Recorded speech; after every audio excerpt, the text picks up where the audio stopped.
ఈరోజు నాయకీస్ కిచెన్ ప్రత్యేకం బ్రాహ్మిన్ స్టైల్లో కొత్తిమీర పచ్చడి. ఇప్పుడు గుమగుమలాడే మన కొత్తిమీర పచ్చడి రెడీ అయిపోయింది. ఇప్పుడు ఇంగువతో పోపు వేసుకుందామండి.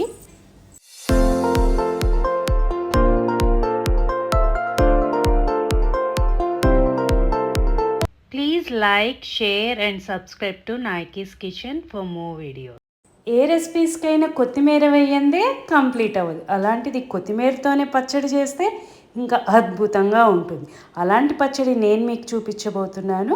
ఎలాగో చూసేద్దాం రండి. కట్ చేసుకున్న తర్వాత మంచిగా వాష్ చేసుకుందాము.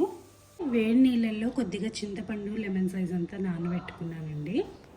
ఇప్పుడు వాష్ చేసిన కొత్తిమీరని చక్కగా మనము కట్ చేసుకుందాము.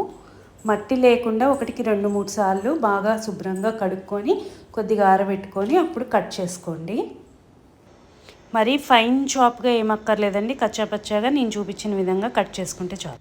ఇప్పుడు కడాయి పెట్టుకొని తగినంత నూనె పోసుకొని అందులో మినప్పప్పు, శనగపప్పు, కొద్దిగా మెంతులు, ఆవాలు, ఇంగువ వేసి ఒకసారి కలుపుకోవాలి. అలాగే 1 స్పూన్ ధనియాలు కూడా వేసుకోవాలి. వేసుకొని ఒకసారి కలుపుకుందాము. ఇప్పుడు ఒక 10-15 దాకా ఎండుమిరపకాయలు తీసుకొని దూరగా వేయించుకోండి. ఇప్పుడు బాగా వేగిపోయిందండి. మనము స్టవ్ ఆఫ్ చేసుకుందాము ఒక 2 మినిట్స్. ఇప్పుడు ఈ ఫ్రై అయినవి ముందుగా ఎండుమిరపకాయలు ఉన్నాయి కదండి, వాటి వరకు సపరేట్గా తీసుకోండి. ఫస్ట్ అవి గ్రైండ్ చేశాక రిమైనింగ్ పప్పు దినుసులు ఉన్నాయి కదా, అవి గ్రైండ్ చేద్దాము.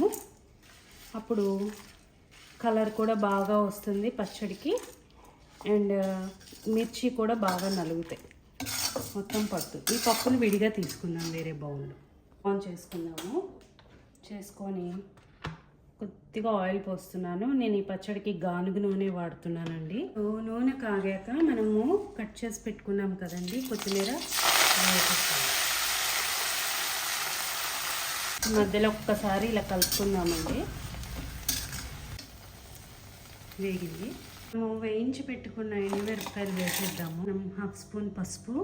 నేను రాళ్ళుప్పు తీసుకుంటున్నానండి, చట్నీలోకి కాబట్టి పచ్చళ్ళల్లోకి రాళ్ళుప్పే తీసుకోవాలి, బాగుంటుంది టేస్ట్. ఇంకోటి ఏంటంటే చూసి వేసుకోండి రాళ్ళుప్పు అనేది.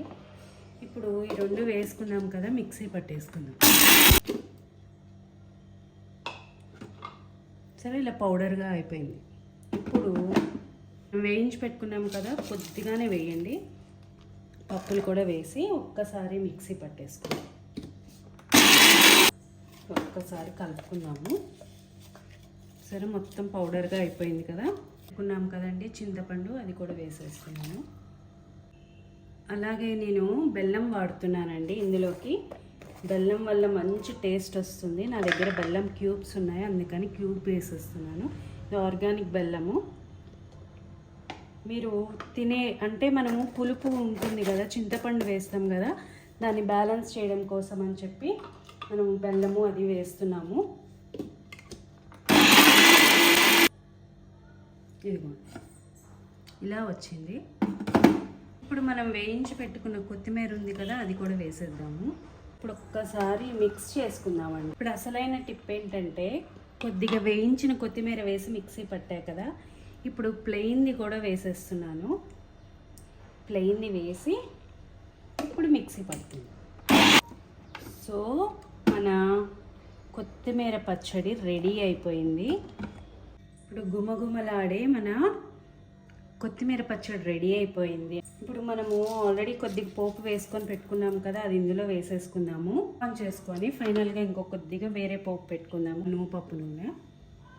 ఇలాంటి కొద్దిగా ట్రెడిషనల్ వంటలకి, పచ్చళ్ళకి, వాటికి ఇవే బాగుంటాయండి, ఈ నూనె బాగుంటుంది. సో నూనె కాగిన తర్వాత మనం కొద్దిగా ఆవాలు, అలాగే కొద్దిగా ఇంగువ,